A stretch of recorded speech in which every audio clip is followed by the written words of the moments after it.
13 जनवरी से प्रयागराज में दुनिया का सबसे बड़ा धार्मिक आयोजन महाकुंभ शुरू हो रहा है, जिसको लेकर संगम नगरी प्रयागराज पूरी तरह तैयार है। महाकुंभ के जरिए पूरी दुनिया सनातन की आस्था और शक्ति वाला संगम देखेगी, क्योंकि दुनिया की कुल आबादी के करीब 5% लोग इस महाकुंभ के लिए एक ही जगह पहुंचेंगे। इसी सनातन आस्था वाले महाकुंभ पर आज हम जो नंबर गेम आपको बता रहे हैं, वो इसके महाप्रबंधन की गवाही देगा। दरअसल इस महाआयोजन में देश विदेश से 40 करोड़ से ज्यादा श्रद्धालुओं के पहुंचने की उम्मीद है। 2019 में प्रयागराज के अर्ध महाकुंभ में ही करीब 24 करोड़ श्रद्धालु पहुंचे थे। जरा सोचिए, श्रद्धालुओं की ये संख्या अमेरिका जैसे देश की कुल जनसंख्या से भी ज्यादा है। वहीं रूस की कुल आबादी से तो ये संख्या करीब 3 गुना ज्यादा है। इतनी बड़ी संख्या में श्रद्धालुओं के आने के लिए 4000 हेक्टेयर के इलाके को मेला क्षेत्र घोषित किया गया है, जिसमें 1800 हेक्टेयर में सिर्फ पार्किंग होगी। इस पूरे इलाके को 25 अलग अलग सेक्टर में बांटकर एक अस्थायी जिला घोषित किया गया है। आपको जानकर हैरानी होगी कि इतने बड़े इलाके में करीब 200 बड़े फुटबॉल स्टेडियम बनाए जा सकते हैं। इतने बड़े आयोजन के लिए कई तरह के अस्थायी निर्माण किए गए हैं, जिस पर सरकार ने काफी खर्च किया है। महाकुंभ के आयोजन पर अभी तक करीब 6382 करोड़ रुपए खर्च हुए हैं। ये रकम राम मंदिर के निर्माण की कुल लागत के 3 गुना से भी ज्यादा है, जबकि इतनी लागत में 6 नए संसद भवन बन सकते हैं। हालांकि कमाई के मामले में भी महाकुंभ से बड़ा कोई आयोजन नहीं है। 2019 के अर्ध कुंभ से ही करीब 1,20,000 करोड़ रुपए की कमाई हुई थी। ये आंकड़ा इस बार के महाकुंभ में कहीं ज्यादा हो सकता है। जरा सोचिए, कमाई का ये आंकड़ा IPL के एक सीजन से हुई कमाई से 10 गुना ज्यादा है।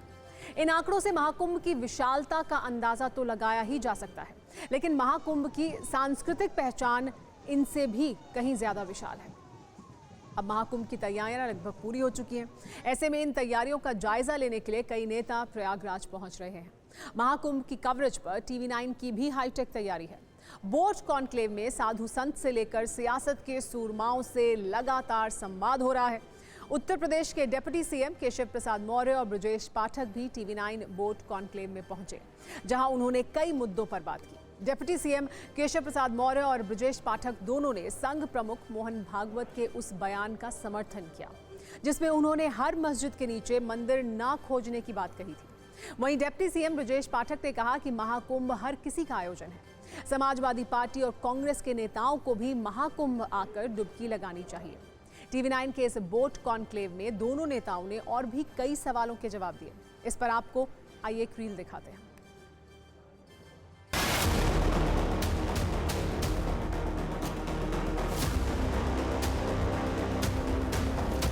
RSS प्रमुख मोहन भागवत जी का एक बयान आया। उन्होंने कहा राम मंदिर निर्माण के बाद कुछ लोग ऐसे ही मंदिरों पर राजनीति करके हिंदू नेता बनना चाहते हैं, जो कि सही नहीं है। देखिए, पूज्य मोहन भागवत जी ने जो कहा है, उनका मार्गदर्शन एकदम सही है। उत्तर प्रदेश और पूरे देश में हम सब साथ मिलकर के विकास के रास्ते को और मजबूती से आगे बढ़ाने का काम कर रहे हैं।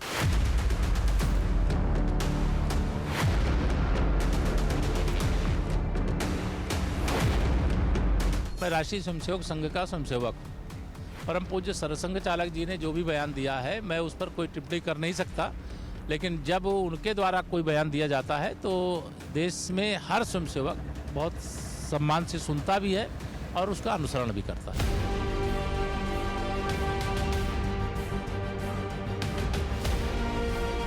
एक विवाद ये हुआ कि गैर सनातनियों को महाकुंभ में दुकानें लगाने के लिए परमिशन नहीं देनी चाहिए। अखिल भारतीय अखाड़ा परिषद कह रहा था कि इनको हम नहीं चाहते कि यहाँ लगाने। देखिए, ये पूज्य संत क्या कहते हैं उस पर मेरी ओर से टिप्पणी नहीं। मैं संतों को प्रणाम करता हूँ, उनका आशीर्वाद लेता हूँ। सरकार की ओर से ना ऐसा कोई बयान था, ना है, ना सरकार की ऐसी योजना है। लेकिन कुंभ मेला क्षेत्र की एक पवित्रता है। यहाँ लोग भक्त के रूप में आते हैं, दर्शनार्थी के रूप में आते हैं, तीर्थयात्री के रूप में आते हैं, स्नानार्थी के रूप में आते हैं। तो कोई उनके भावना से खिलवाड़ न कर जाए, यह ध्यान देना सरकार का दायित्व है, उसका ध्यान दिया जा रहा है। ऐसा तो कोई आधिकारिक आदेश नहीं है, गैर सनातनी भी आ सकते हैं इस महाकुंभ में। आते ही हैं।